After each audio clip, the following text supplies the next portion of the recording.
বিশ্বের পরাশক্তি বলে দাবি করা যুক্তরাষ্ট্রের মানসম্মান ধুলোয় মিশিয়ে দিলেন প্রেসিডেন্ট ট্রাম্প। যে ডোনাল্ড ট্রাম্প গলা ফাটিয়ে হুমকি দিয়েছিলেন ইরানের বিদ্যুৎ কেন্দ্রগুলো মাটির সঙ্গে মিশিয়ে দেবেন, সেই তিনি এখন সুর পাল্টে সম্পূর্ণ বিপরীত পথে হাঁটছেন। নিজের দেওয়া ৪৮ ঘন্টার আলটিমেটাম ফুরানোর আগেই তিনি বাধ্য হয়েছেন নতি স্বীকার করতে। তেহরানের কড়া সামরিক বার্তার সামনে রীতিমতো পিছু হটে আগামী ৫ দিনের জন্য হামলাসহ পরিকল্পনা স্থগিত করেছেন মার্কিন প্রেসিডেন্ট। ঘটনা শুরু গত শনিবার। সেদিন ওয়াশিংটন থেকে সরাসরি হুঙ্কার দেওয়া হলো, হরমুজ প্রণালী খুলে না দিলে ইরানের বিদ্যুৎ অবকাঠামোতে আঘাত হানা হবে। কিন্তু এই হুঙ্কারের বিপরীতে তেহরান যা করল তা আমেরিকার রাতের ঘুম হারাম করার জন্য যথেষ্ট ছিল। ইরানের ইসলামিক রেভলিউশনারি গার্ড আইআরজিসি সোজাসাপটা জানিয়ে দিল, যুক্তরাষ্ট্র যদি একটি গুলিও ছোড়ে তবে ইসরায়েল তো বটেই, সাথে যেসব আরব দেশ মার্কিন ঘাঁটিতে বিদ্যুৎ সরবরাহ করছে তাদের প্রতিটি বিদ্যুৎ কেন্দ্র পুরোপুরি ধ্বংস করে দেওয়া হবে। আর এই ঘোষণাতেই পুরো আরব ভূখণ্ডে কাঁপন ধরে যায়। আরব দেশগুলোর শাসকরা খুব ভালো করেই জানেন আইআরজিসির ড্রোন ও মিসাইল কতটা নিখুঁতভাবে লক্ষ্যবস্তুতে আঘাত হানতে সক্ষম। নিজেদের মসনদ আর দেশের গুরুত্বপূর্ণ অবকাঠামো বাঁচাতে তারা দিশেহারা হয়ে পড়েন। তারা সরাসরি ওয়াশিংটনে ফোন ঘুরিয়ে ট্রাম্প প্রশাসনকে যে কোনো মূল্যে এই হামলা থেকে বিরত থাকার জন্য প্রচণ্ড চাপ দিতে থাকেন। একদিকে আরব মিত্রদের এই ত্রাহি অবস্থা এবং অন্যদিকে তেহরানের অনড় অবস্থান, সব মিলিয়ে ওয়াশিংটন একেবারে বেকায়দায় পড়ে যায়।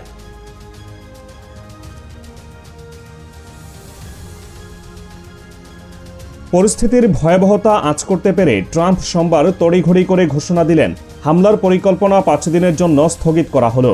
মুখ রক্ষার জন্য তিনি দাবি করলেন গত ২ দিন ধরে ইরানের সঙ্গে নাকি তাদের দারুণ আলোচনা হয়েছে এবং সেই কারণেই এই সিদ্ধান্ত। কিন্তু ইরানের রাষ্ট্রীয় গণমাধ্যমগুলো মুহূর্তের মধ্যেই যুক্তরাষ্ট্রের এই ডাহা মিথ্যাচার ফাঁস করে দেয়। তেহরান স্পষ্ট করে জানিয়ে দিয়েছে ওয়াশিংটনের সঙ্গে তাদের বিন্দুমাত্র কোনো আলোচনা হয়নি, বরং ইরানের পাল্টা হামলার ব্লুপ্রিন্ট দেখে ট্রাম্প নিজের প্রাণ এবং মার্কিন স্বার্থ বাঁচাতে এক প্রকার আত্মসমর্পণ করেছেন। সবচেয়ে চাঞ্চল্যকর ব্যাপার হলো এই চরম পরাজয়ের পর হোয়াইট হাউসের ভেতরের কোন্দল এখন জনসম্মুখে চলে এসেছে। মার্কিন প্রেসিডেন্ট ডোনাল্ড ট্রাম্প তার নিজের যুদ্ধমন্ত্রী পিট হেগসেথকে এই ব্যর্থতার জন্য প্রকাশ্যেই কাঠগড়ায় দাঁড় করিয়েছেন। ট্রাম্প সরাসরি বলেছেন, পিট, আমার মনে হয় তুমি প্রথম মুখ খুলেছিলে, তুমি বলেছিলে চলো এটা করি। একজন মার্কিন প্রেসিডেন্টের এমন বক্তব্য প্রমাণ করে যে তারা আসলে কতটা দিশেহারা। নিজেদের ভুল সিদ্ধান্তে দায় এখন তারা একে অপরের ঘাড়ে চাপিয়ে বাঁচার পথ খুঁজছেন। এদিকে ওয়াশিংটন যখন নিজেদের অভ্যন্তরীণ দ্বন্দ্বে জর্জরিত, ইরান তখন তাদের সামরিক শক্তির চূড়ান্ত প্রদর্শনীতে ব্যস্ত। রেভলিউশনারি গার্ড কোর ইসরায়েল এবং মার্কিন ঘাঁটিগুলোর উপর তাদের ৭৭তম বারের মতো ভয়াবহ হামলা চালিয়েছে।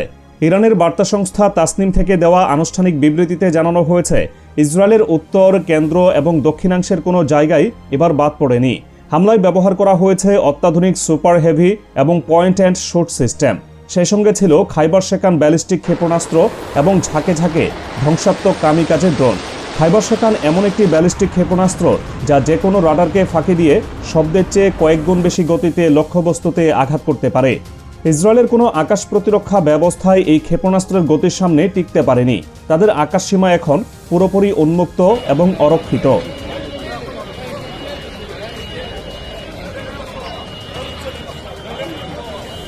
ইরানের এই সামরিক অভিযান শুধুমাত্র ইসরায়েলের সীমানার ভেতরেই আটকে থাকেনি। তেহরান এবার সরাসরি হাত বাড়িয়েছে মার্কিন সামরিক ঘাঁটিগুলোর দিকে।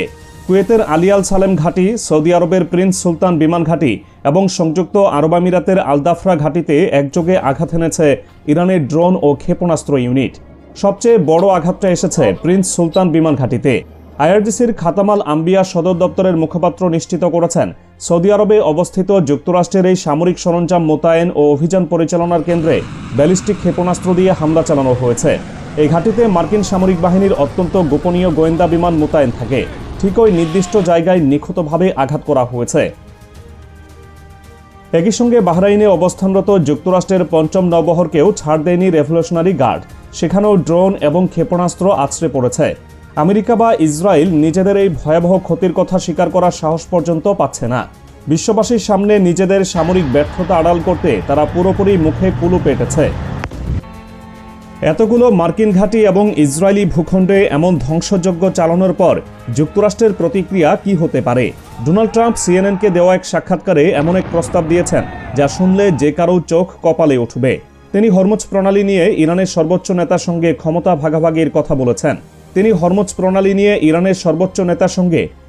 ভাগাভাগির কথা বলেছেন। ট্রাম্পের ভাষ্যমতে খুব শিগগিরই হরমুজ প্রণালী খুলে যেতে পারে এবং তিনি ও আয়াতুল্লাহ মিলে যৌথভাবে এটি নিয়ন্ত্রণ করবেন।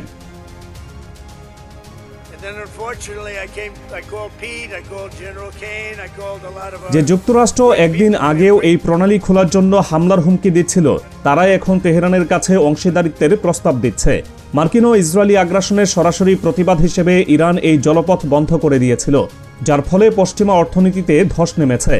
এখন সেই চাপ সামলাতে না পেরে ট্রাম্প প্রশাসনের এই যৌথ নিয়ন্ত্রণের প্রস্তাব মূলত তাদের চূড়ান্ত পরাজয়েরই একটি লিখিত দলিল। ওই একই সাক্ষাৎকারে ট্রাম্প নিজের দেশের জনগণকে ধোঁকা দিতে আরও কিছু ভিত্তিহীন দাবি করেছেন। তিনি বলেছেন, সংঘাতের শুরুতেই নাকি ইরানের শীর্ষ নেতৃত্বের একটি বড় অংশ নিহত হয়েছে এবং সেখানে শাসন পরিবর্তন শুরু হয়ে গেছে।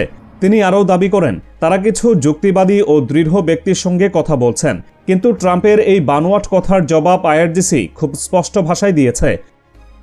তাদের বিবৃতিতে পরিষ্কার বলা হয়েছে, ট্রাম্পের পরস্পর বিরোধী আচরণ আমাদের যুদ্ধক্ষেত্র থেকে সরিয়ে নিতে পারবে না এবং আমরা লড়াই চালিয়ে যাব। অর্থাৎ ওয়াশিংটন যতই পর্দার আড়ালে সমঝোতার চেষ্টা করুক বা কাল্পনিক পরিবর্তনের কথা বলুক, তেহরান তাদের সামরিক অবস্থান থেকে এক চুলো সরছে না। গোটা বিশ্বে নিজেদের খবরদারি ফলানো যুক্তরাষ্ট্র আজ সত্যিই চরম অসহায়। তারা খুব ভালো করেই জানে, হরমুজ প্রণালী যদি ইরানের সিদ্ধান্তে বন্ধ থাকে, তবে বিশ্ববাজারে তেলের দাম এমন পর্যায়ে পৌঁছাবে যা সামাল দেওয়ার ক্ষমতা আমেরিকার নেই। আর আইআরজিসির কড়া বার্তার পর আরব দেশগুলো এখন যুক্তরাষ্ট্রের পক্ষ নিয়ে নিজেদের বিপদ ডেকে আনতে নারাজ। ইসরায়েলকে বাঁচানোর প্রতিশ্রুতি দিয়ে ময়দানে নামা মার্কিন প্রশাসন এখন নিজেদের ঘাঁটিগুলো বাঁচাতেই হিমশিম খাচ্ছে। আর এই পুরো দৃশ্যপটে ইরানের নির্ভীক অবস্থান তাদের চূড়ান্ত বিজয়েরই জানান দিচ্ছে।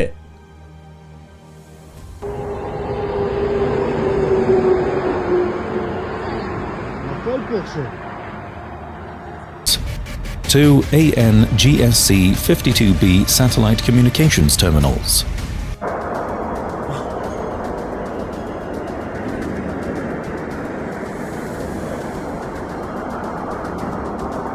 Conversations between the United States and Iran over the past 2 days. I've directed the Department of War to